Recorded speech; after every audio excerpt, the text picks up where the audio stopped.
2026 সালের এইচএসসি ও সমমানের পরীক্ষা ঘিরে তৈরি হয়েছে দেশের অন্যতম বড় আলোচনার বিষয়।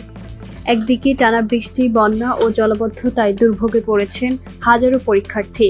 অন্যদিকে পরীক্ষা চালিয়ে যাওয়ায় সরকারের সিদ্ধান্তকে কেন্দ্র করে দেশের বিভিন্ন স্থানে বিক্ষোভ ও আন্দোলন ছড়িয়ে পড়েছে। এরই মধ্যে সরকার, শিক্ষা মন্ত্রণালয় এবং শিক্ষা বোর্ড একের পর এক গুরুত্বপূর্ণ সিদ্ধান্ত ও ব্যাখ্যা দিয়েছে। আজকের এই প্রতিবেদনে জানানো হচ্ছে পুরো পরিস্থিতির সর্বশেষ চিত্র। প্রথমেই সরকারের অবস্থান। প্রধান উপদেষ্টার কার্যালয়ের মুখপাত্র মাহদি আমিন জানিয়েছেন, সংশ্লিষ্ট মন্ত্রণালয়, শিক্ষা বোর্ড, জেলা প্রশাসন এবং স্থানীয় প্রশাসনের সঙ্গে ধারাবাহিক আলোচনার ভিত্তিতেই দেখা গেছে চট্টগ্রাম শিক্ষা বোর্ড ছাড়া দেশের অন্য সব বোর্ডের অধিকাংশ পরীক্ষা কেন্দ্র পরীক্ষা নেওয়ার উপযোগী রয়েছে। তাই জাতীয়ভাবে এইচএসসি পরীক্ষা স্থগিত করার সিদ্ধান্ত নেওয়া হয়নি। সরকারের ভাষ্য অনুযায়ী শিক্ষার্থীদের নিরাপত্তা যেমন সর্বোচ্চ গুরুত্ব পাচ্ছে, তেমনি নির্ধারিত সময়ে পরীক্ষা সম্পন্ন করাও একটি গুরুত্বপূর্ণ দায়িত্ব।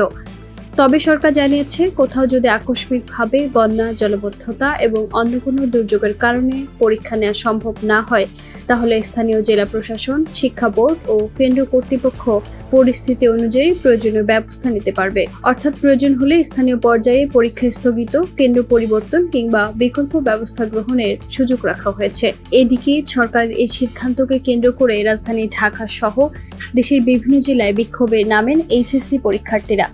সায়েন্স ল্যাব, উত্তরা, বগুড়া, কুমিল্লা সহ বিভিন্ন স্থানে সড়ক অবরোধ করে শিক্ষার্থীরা দাবি জানান, বন্যা পরিস্থিতি স্বাভাবিক না হওয়া পর্যন্ত পরীক্ষা স্থগিত করতে হবে। একই সঙ্গে তারা শিক্ষামন্ত্রী আনম ও ইহসানুল হক মিলনের পদত্যাগও দাবি করেন। আন্দোলনরত শিক্ষার্থীদের অভিযোগ, অনেক পরীক্ষার্থী কোমর সমান পানি পেরিয়ে নৌকায় কিংবা দীর্ঘ পথ ঘুরে পরীক্ষা কেন্দ্রে পৌঁছাতে বাধ্য হয়েছেন। অনেকে সময় মতো কেন্দ্রে পৌঁছাতে পারেননি। তাদের দাবি, এমন পরিস্থিতিতে সবার জন্য সমান সুযোগ নিশ্চিত করা সম্ভব হয়নি। আন্দোলনের আরেকটি বড় কারণ ছিল পদার্থবিজ্ঞান প্রথম পত্রের প্রশ্নপত্র নিয়ে বিতর্ক। পরীক্ষার পর বিভিন্ন প্রশ্নে ত্রুটি ও অসঙ্গতির অভিযোগ ওঠে। পরে বিষয়টি পর্যালোচনা করে শিক্ষা প্রশাসন স্বীকার করে যে প্রশ্নপত্রে ভুল ছিল। সংশ্লিষ্ট প্রশ্নগুলোর জন্য পরীক্ষার্থীদের পূর্ণ নম্বর দেওয়ার সিদ্ধান্ত নেওয়া হয়।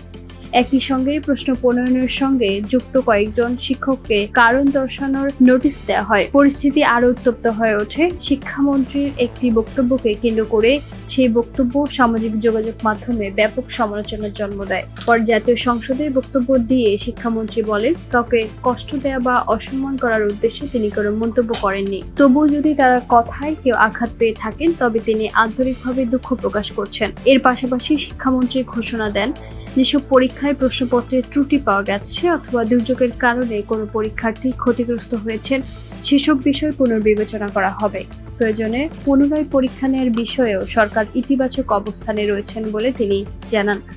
এদিকে শিক্ষা মন্ত্রণালয় আরও জানিয়েছে, বন্যার কারণে কোনো পরীক্ষার্থী যদি পরীক্ষায় অংশ নিতে না পারেন, তাহলে তাদের জন্য বিশেষ ব্যবস্থা নেওয়া হবে। চট্টগ্রাম শিক্ষা বোর্ডের স্থগিত পরীক্ষাগুলোর নতুন সময়সূচি পরে ঘোষণা করা হবে এবং ক্ষতিগ্রস্ত পরীক্ষার্থীদের সুযোগ নিশ্চিত করার চেষ্টা করতে হবে। এদিকে সংসদে শিক্ষামন্ত্রী আরেকটি গুরুত্বপূর্ণ পরিকল্পনার কথাও জানিয়েছেন। তিনি বলেন, আগামী শিক্ষাবর্ষ থেকে এসএসসি পরীক্ষা জানুয়ারি মাসে এবং এইচএসসি পরীক্ষা জুন মাসে আয়োজনের পরিকল্পনা করছে সরকার। এর মাধ্যমে শিক্ষা কার্যক্রম, ভর্তি প্রক্রিয়া এবং একাডেমিক ক্যালেন্ডার মধ্যে সমন্বয় আনার লক্ষ্য রয়েছে। সবশেষে বলা যায়, বর্তমান পরিস্থিতিতে সরকার জাতীয়ভাবে এইচএসসি পরীক্ষা স্থগিত বা বাতিল করার সিদ্ধান্ত নেয়নি। চট্টগ্রাম শিক্ষা বোর্ড ছাড়া দেশের অন্য বোর্ডে নির্ধারিত সূচি অনুযায়ী পরীক্ষা চলবে। তবে স্থানীয় পর্যায়ে দুর্যোগের বাস্তবতায় বিবেচনায় প্রয়োজনীয় সিদ্ধান্ত নেওয়ার ক্ষমতা সংশ্লিষ্ট প্রশাসনের হাতে রাখা হয়েছে। একই সঙ্গে প্রশ্নপত্রের ত্রুটি, ক্ষতিগ্রস্ত পরীক্ষার্থী এবং আন্দোলনকারীদের উদ্বেগের বিষয়গুলো নিয়েও সরকার ব্যবস্থা নেওয়ার আশ্বাস দিয়েছে। এখানে সবার নজর আগামী দিনের পরিস্থিতি এবং শিক্ষা মন্ত্রণালয়ের পরবর্তী ঘোষণার দিকে। নতুন কোনো সিদ্ধান্ত এলে সেটি হবে এইচএসসি পরীক্ষার ভবিষ্যৎ নিয়ে সবচেয়ে গুরুত্বপূর্ণ আপডেট।